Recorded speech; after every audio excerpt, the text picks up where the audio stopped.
Sun international, Visakhapatnam, Hyderabad. 8575795757. నమస్తే, Telugu one న్యూస్కి స్వాగతం. నేను గోపీకృష్ణ. మనతో కిలారు నాగార్జున గారు, ప్రముఖ రాజకీయ విశ్లేషకులు ఉన్నారు. ఆహ్వానిద్దాం. నమస్కారం నాగార్జున గారు. నమస్తే గోపి గారు. ఈరోజు ఇడుపులపాయలో వైఎస్ఆర్ జయంతి సందర్భంగా జరిగిన ఆ నివాళి కార్యక్రమం కోర్స్ రెగ్యులర్గా జరుగుతూ ఉండేది, కానీ ఈసారి జరిగిన దానికి ప్రత్యేకత ఉంది. అదే ప్రత్యేకత ఉంది. ఎలా జరుగుతుందని అందరూ చూశారు కాస్త. అయితే జరిగిన దాంట్లో అక్కడ విజయమ్మ పాత్ర కాస్త ప్రత్యేకంగా కనపడింది. విజయమ్మ ఎప్పుడు లేనిది ఏడుస్తూ, అంటే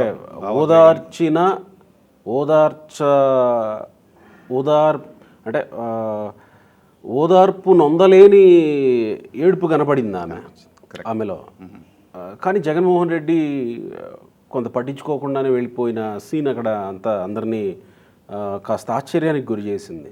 ఆమె అంతలా అలాంటి పరిస్థితుల్లో ఉంటే ఎందుకు జగన్మోహన్ రెడ్డి ఇలా ప్రవర్తించాడు అని వారి ఇరువురి అంతరంగాన్ని ఎట్లా మనం చూడొచ్చు అక్కడ?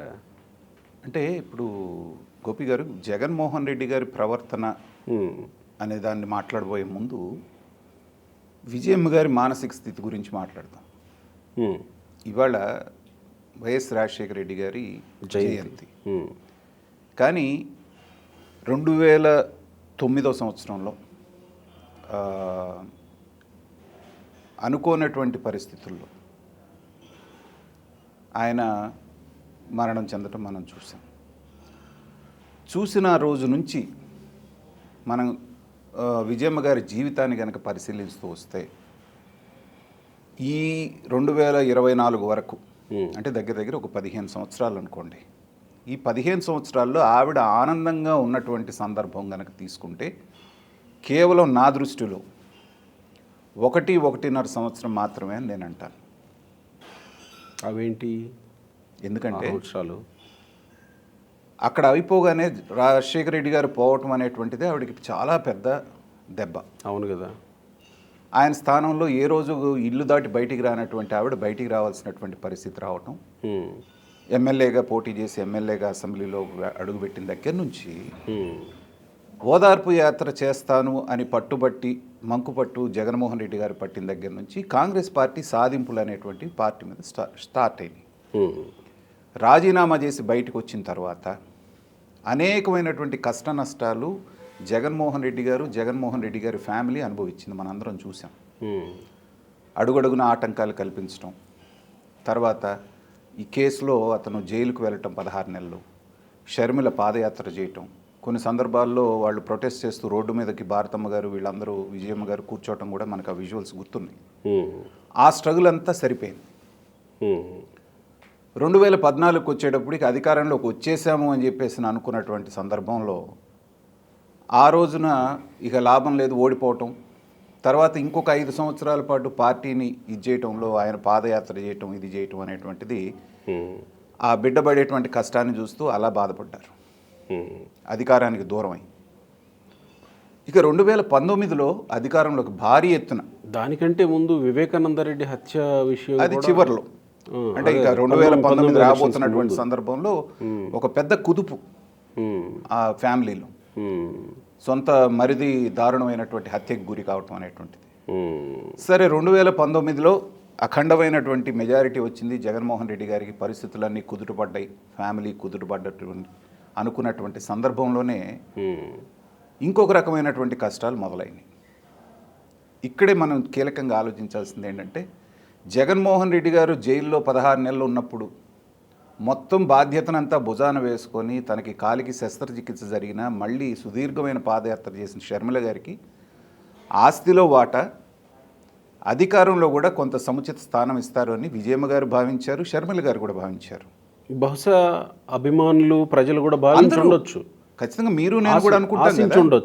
అంటే అభిమానులు ఆశించి కూడా ఉండొచ్చు. ఖచ్చితంగా చేసినప్పుడు 6 నెలలు అయిపోయింది, సంవత్సరం అయిపోయింది, ఏ రకమైనటువంటి అష్యూరెన్స్ ఇటు నుంచి రాకపోగా ఆస్తి పంపకాలు కూడా, ఆస్తిలో కూడా ఏమి ఇవ్వకపోవటంతో సహజంగా తల్లిగా ఇప్పుడు 2 బిడ్డలంటే 2 కళ్ళు కదండి. చేసినప్పుడు మీరు ఖచ్చితంగా నిర్దాక్షిణ్యంగా అసలు రాజకీయాల్లో కుటుంబం నుంచి ఒకళ్ళే ఉండాలి, ఆవిడకి రాజకీయంగా నేను ఏమేమోను అన్నాడు. పోనీ ఆస్తిలో అన్న పంపకం చేయమంటే చెయ్యను. స్వయంగా షర్మిల గారు ఏం చెప్పారు, నేను అడగడానికి వెళ్తే నా గొంతు పట్టుకొని గోడకేసి కొట్టాడు మా అన్నయ్య అని చెప్పేసి బయటకు వచ్చి బహిరంగంగా చెప్పారు. మరి ఒక తల్లి మానసిక స్థితి చూడండి ఎలా ఉంటుందో. కొడుకు అధికారంలో ఉన్నాడు, బ్రహ్మాండమైనటువంటి అధికారాన్ని అనుభవిస్తున్నాడు, కానీ ఇంకొక పక్కన తన కూతురికి రాజశేఖర రెడ్డి గారికి ప్రాణప్రదమైనటువంటి కూతురు జగన్మోహన్ రెడ్డి గారి కంటే ఆవిడని ఎక్కువ ప్రేమిస్తారనేది బహిరంగ రహస్యం. అవును. సో ఆవిడ ఏం చేయాలో దిక్కు తెలియని స్థితిలో అనాథలాగా వచ్చి తెలంగాణలో ఒక పార్టీ పెట్టుకొని ఇక్కడ నానా రకాలైనటువంటి వేధింపులు బీఆర్ఎస్ నుంచి పడుతున్నప్పుడు ఒక తల్లి యొక్క మానసిక సంఘర్షణ ఎలా ఉంటుందో చూడండి. అలాంటి టైంలోనే తను పార్టీకి శాశ్వత అధ్యక్షుడిలాగా ఉండాలి, తల్లి అనేటువంటి అధికార కేంద్రం కూడా ఉండకూడదని ఎలాంటి పరిస్థితుల్లో ఆవిడని గౌరవాధ్యక్షురాలుగా తీసేశారో ఒకసారి గుర్తుకు తెచ్చుకోండి.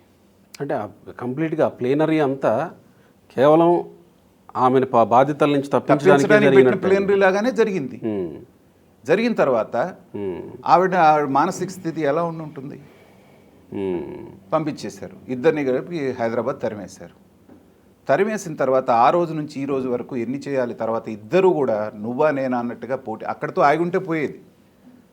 ఆయనకు పోటీగా రాజకీయంలోకి వచ్చేసి షర్మిల గారు అతనికి వ్యతిరేకంగానే కడపలో నిలబడటం అనేటువంటి చూసేటప్పటికి ఎవరిని సపోర్ట్ చేయాలో తెలియనటువంటి పరిస్థితి. కానీ చివరికి ఆవిడ కూతురు పక్కనే నిలబడ్డది. నా కూతురు నా బిడ్డ కడపలో ఎంపీగా నిలబడుతుంది కాబట్టి ఈవిడ్ని సపోర్ట్ చేయండి అని చెప్పిందంటే ఇండైరెక్ట్గా అర్థం ఏంటి? నా కొడుకును పక్కన పెట్టండి అని చెప్పినట్టేగా. అంటే ఆ విషయాన్ని కూడా ప్రత్యక్షంగా ఇక్కడ ఉండి చెప్పలేనటువంటి పరిస్థితుల్లో అమెరికా వెళ్ళి అక్కడ నుంచి ఒక వీడియో రిలీజ్ చేసింది అంటే ఆవిడ ఎంత మానసిక సంఘర్షణకు లోనై ఉంటారనేటువంటిది మీరు గమనించవచ్చు. ఎన్ని విషయాలు ఆలోచిస్తే నిజంగా గుండె కోత. మరి ఏది అఖండమైన మెజారిటీతో అధికారం చేతిలో ఉండి నీ కొడుకు చేతిలో ఉండి కూడా ఒక తల్లికి ఇంత ఇది రావటం అనేటువంటిది నిజంగా ఆలోచిస్తే బాధాకరమైనటువంటి విషయం. ఇది ఒక పక్కన. ఇవాళ జగన్మోహన్ రెడ్డి గారు తల్లితో అలా బిహేవ్ చేయడానికి కారణం ఏంటంటే ఆయన వైపు నుంచి కారణాలు తీసుకుంటే ఇవాళ నేను 175కి 175 సీట్లు నేను గెలుస్తాననేటువంటి కాన్ఫిడెన్స్లో ఉన్న నేను 11 సీట్లకే పరిమితం అవటంలో నా తల్లి చెల్లి పాత్ర ప్రముఖంగా ఉందని ఆయన బలంగా నమ్ముతున్నాడు. ఇంటి గుట్టును తీసుకెళ్లి బయట పెట్టి ఒక రకంగా ఈ విషయాన్ని వాళ్ళ ఎమ్మెల్యేలు కూడా గతంలో కొన్ని ఇంటర్వ్యూలు ఒప్పుకున్నారు కదా. అసలు విజయమ్మ మూలానే ఓడిపోయామని చెప్పేసి కేతిరెడ్డి మనకి అతను ధర్మవరం ఎక్స్ఎమ్మెల్యే ఆవిడ అలా ఎలా చేస్తుందని ప్రశ్నిస్తున్నాడు. అసలు అలా చేయొచ్చా ఒక కొడుకు మీద అన్నాడు. కానీ ఒక కొడుకు తల్లిని చెల్లిని అంత అవమానకరంగా పంపించవచ్చా అనేటువంటిది వీళ్ళు ఎవరు మాట్లాడరు. సో ఆ కక్ష అనేటువంటిది, ఆ కక్ష అనే మాట కంటే కూడా ఆ బాధ, ఆ కోపం అనేటువంటిది జగన్మోహన్ రెడ్డి గారి మనసులో బలంగా నాటుకుంది. మీరు జగన్మోహన్ రెడ్డి గారి మనస్తత్వం కలిగినటువంటి వ్యక్తులు చాలా అరుదుగా ఉంటారు. 1,00,000లో ఒకళ్ళు ఉంటారు అలాంటి వాళ్ళు. తను ఏదన్నా తప్పు చేసి ఓడిపోయినా కూడా నేను చేసిందంతా కరెక్టే కానీ కక్షగట్టి నన్ను ఓడించారు అందరూ కలిసి అనేటువంటి ఒక భ్రమలోకి వీళ్ళు వెళ్ళిపోతుంటారు. ప్రస్తుతం జగన్మోహన్ రెడ్డి గారు అలాంటి భ్రమలోకి వెళ్ళిపోయారు. అవమానకరమైనటువంటి రీతిలో 11 సీట్లకే పరిమితం అయిన తర్వాత ఎవరిని చూసినా వీళ్ళందరూ నన్ను ఎగతాళి చేస్తున్నారు, నా వెనకాల నా గురించి మాట్లాడుకుంటున్నారు, నన్ను చూసి నవ్వుకుంటున్నారు అనేటువంటి ఒక అబద్ధతా భావంలోకి ఆయన వెళ్ళిపోయాడు. వెళ్ళిపోయినప్పుడు ఏ ఓటమికి నా కూతుర్ని గెలిపించండి, కొడుకుని ఓడించండి అని చెప్పకుండానే కూతుర్ని గెలిపించండి అని చెప్పినటువంటి తల్లి ఎదురుపడ్డప్పుడు అక్కడ మీడియా అంతా ఉంది కాబట్టి ఆ మాత్రమన్నా దగ్గరికి వెళ్ళి ఏదో ఓదార్చినట్టు యాక్ట్ చేశాడు. కానీ లేకపోతే అది కూడా చేసేవాడు కదా. గ్యారంటీగా నేను చెప్తున్నాను, రాసి పెట్టుకోండి. చేసి ఒక్క క్షణం అలా ఆవిడ ఓదార్చినట్టు చేసి వెనక్కి తిరిగి ఎవరో తరుగుతున్నట్టు పారిపోయాడు. ఏం మాత్రం ఇక్కడ ఏడుస్తూనే ఉంది. ఆవిడ పాపం ఏడుస్తూ ఉంటే తమ్ముడు కాబట్టి ఆయనకి తప్పదు కదా. రవీంద్రనాథ్ రెడ్డి కడప మాజీ ఎమ్మెల్యే ఉన్నాడు కాబట్టి ఆయన వచ్చి అక్కగారిని ఓదారుస్తున్నాడు. అది ఎంత దారుణమైనటువంటి విషయం అండి.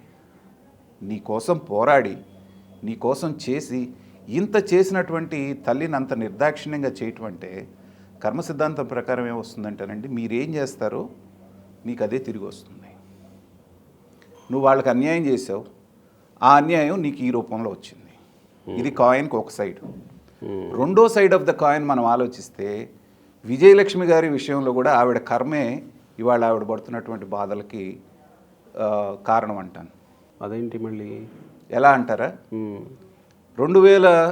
4 రాజశేఖర రెడ్డి గారు సీఎంగా ప్రమాణ స్వీకారం చేయబోయే ముందు అప్పుల పాలైపోయి ఉన్న ఇంటిని కూడా అమ్ముకుంటాననేటువంటి పరిస్థితి మనందరికీ గుర్తుంది. చంద్రబాబు నాయుడు గారిని అడిగారు రెగ్యులరైజ్ చేయమని, మీ జ్ఞాపకం ఉంటే.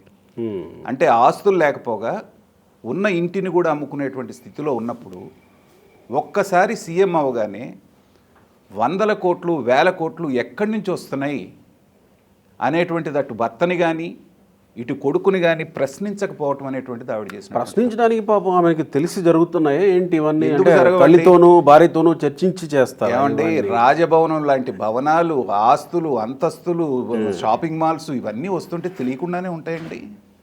ఇవన్నీ కష్టపడి చెమటోడ్చి సంపాదిస్తున్నారు అనేటువంటి దీంట్లో ఉంటుందా?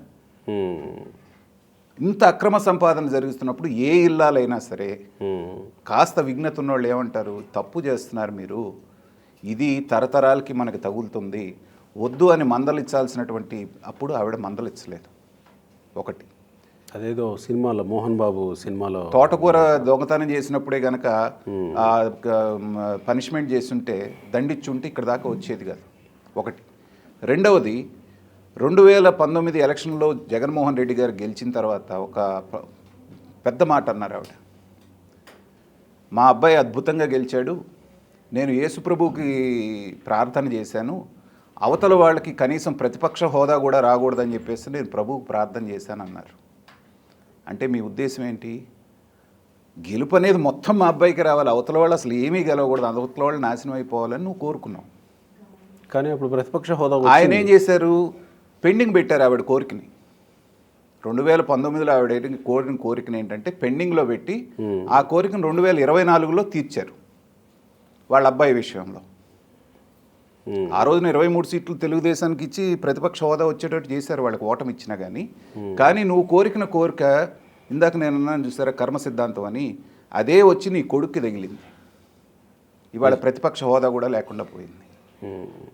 ఈరోజు అదే జగన్మోహన్ రెడ్డి వెళ్ళిపోయినా కానీ రవీంద్రనాథ్ రెడ్డి వచ్చి ఓదారుస్తున్నా కానీ ఇంకా ఆవిడకి ఇవన్నీ తలుచుకొని ఎలా ఉండే ఫ్యామిలీ ఎలా అయిపోయింది. ఇవాళ 3 దారులు అయిపోయారు కదా. షర్మిల గారి రాజకీయ భవిష్యత్తు ఏంటో తెలియదు, ఆస్తుల పరంగా ఆవిడకు వచ్చేదో లేదో తెలియదు, జగన్మోహన్ రెడ్డి గారి రాజకీయ భవిష్యత్తు ఏంటో తెలియదు, ఏ రోజు జైల్లోకి వెళ్తారో తెలియదు. ఇన్ని సమస్యలు సుడిగుండంలో ఉన్నప్పుడు అండగా ఉండాల్సిన భర్త లేడు, ఆవిడకి దుఃఖం రాకేమొస్తుందండి? వీటన్నింటి పరిణామాల నేపథ్యంలో ఇంకొక వ్యక్తి గురించి కూడా, 4వ వ్యక్తి గురించి కూడా చర్చ జరుగుతుంది. సరే, ప్రస్తుతానికి ప్రస్తుతమా అప్రస్తుతమా అనేది పక్కన పెడితే, సరే ఆవిడ పాత్ర మీద రకరకాల చర్చలు ఉన్నప్పటికీ జగన్మోహన్ రెడ్డి ఆ స్థాయిలో ఆవిడ మాట వింటారని, ఆవిడ చెప్పినట్టు చేస్తారని మనం అనుకోగలమా? ఖచ్చితంగానండి. ఎందుకంటే జగన్మోహన్ రెడ్డి గారి మనస్తత్వం అనేటువంటిది హిట్లర్ గారి మనస్తత్వంతో పోల్చొచ్చు మనం. హిట్లర్ తన సొంత నిర్ణయాలు కాదా? హిట్లర్కి కూడా ఒక వీక్నెస్ ఉండేది, ఒక ఆవిడ మాట వినేవాళ్ళు అని చెప్పేసి మనం చరిత్రలో చదువుకున్నాం. చనిపోయేటప్పుడు ఆత్మహత్య కూడా ఆవిడతో కలిసి చేసుకున్నాడు. ఎంత బలమైనటువంటి నాయకులను మీరు తీసుకున్నా కూడా ఏంటంటే వాళ్ళు ఒక్కళ్ళ మీద ఆధారపడతారు, ఖచ్చితంగా ఆధారపడాల్సిందే. ఎవరో ఆ ఒక్కళ్ళు ఎవరైనా అయి ఉండొచ్చు. ఈ విషయంలో చాలామంది చెప్తున్నది, అంటే మనం ఏం చూసింది కాదు కానీ ఆ సర్కమ్స్టెన్సెస్ ఎవిడెన్స్ కనుక మనం తీసుకుంటే అది భారతి గారి మీద ఖచ్చితంగా రిలై అవుతాడు, ఎవరి మాట అన్నా వింటాడు, అంటే భారతి గారి మాటే వింటాడు అనేటువంటిది కొంతవరకు మనకు నిజంగానే కనిపిస్తుంది. ఎందుకంటే ఆ ఎమోషనల్ ఇది కనుక ఎవరో ఒకళ్ళ సపోర్ట్ లేకపోతే ఇలాంటి వాళ్ళకి నరాలు చిట్లిపోతాయి. ఎందుకంటే మొత్తం ప్రెషర్ వాళ్ళే హ్యాండిల్ చేసుకోవాలి అంటే కష్టమై ఎక్కడో ఒక చోట లెట్అవుట్ ఉండాలి అంటే ఎవరో ఒక వ్యక్తిని మాత్రమే వాళ్ళు నమ్ముతారు. అది జగన్ వారి విషయంలో భారతమ్మ గారు అనేటువంటిది చాలామంది చెప్తున్నటువంటి విషయం. సో మీరు ఎక్కడైనా తీసుకోండి, జగన్మోహన్ రెడ్డి గారు ఒక్కళ్ళ మాట విన్నట్టు ఎక్కడన్నా ఉందా? ఆయనకి ఎంతోమంది 50 మంది సలహాదారులు ఉన్నారు, ఎవరి మాట వినలేదు. అదే ఆ పాత్ర గురించి కూడా చర్చ జరుగుతూ ఉంటుంది. నిజంగానే ఆ పాత్ర గురించి ఇంత ప్రాధాన్యంగా చర్చ జరగాల అనే సందేహం కూడా. ఏమండి, మనకి దీనికి పెద్ద ర్యాకెట్ సైన్స్ అవసరం లేదు గోపి గారు. ప్రతి ఇంట్లో ఉండేటువంటి అత్తా కోడళ్ళ వ్యవహారం తీసుకోండి. ఒక కోడలు ఉంది ఇంట్లో, అత్తగారికి ఆడబిడ్డకి భర్త ఎక్కువ ప్రాధాన్యత ఇస్తున్నాడు అనుకోండి, పెళ్ళై ఈవిడ వచ్చిన తర్వాత కూడా ఎలా బిహేవ్ చేస్తారు, వాళ్ళని కట్ చేసి తన వైపు భర్తను తిప్పుకొని తన చేతిలో పెట్టుకోవడానికి ప్రయత్నం చేస్తారు. భారతి గారు కూడా అదే చేస్తుంటారు. దాని గురించి మనం పెద్దగా ఎవరిని తప్పుపట్టాల్సిన పని లేదు. ఈ విషయంలో స్పష్టంగా కనపడుతుంది కదా, నీకు సహాయం చేసి నీ కోసం అంత సుదీర్ఘమైనటువంటి పాదయాత్ర చేసిన నీ చెల్లెల్ని నువ్వు ఎలా ట్రీట్ చేసావు అంటే వాడుకొని వదిలేసావు కదా, తల్లిని కూడా పక్కకు పంపించావు కదా. ఈ పంపించేటువంటి దాంట్లో ఖచ్చితంగా భారతి గారి ప్రమేయం లేదనేటువంటిది మనం ఎలా అనుకుంటాం? అన్ని ఫ్యామిలీలో జరిగే విషయమే. సో తన భర్త తన ఆధీనంలో ఉండాలి అని ఒక స్త్రీగా కోరుకోవటాన్ని మనం తప్పుపట్టడానికి లేదు. కాబట్టి అలాగే జరిగిందనేది కూడా మనకి అనిపిస్తుంది చూడటానికి.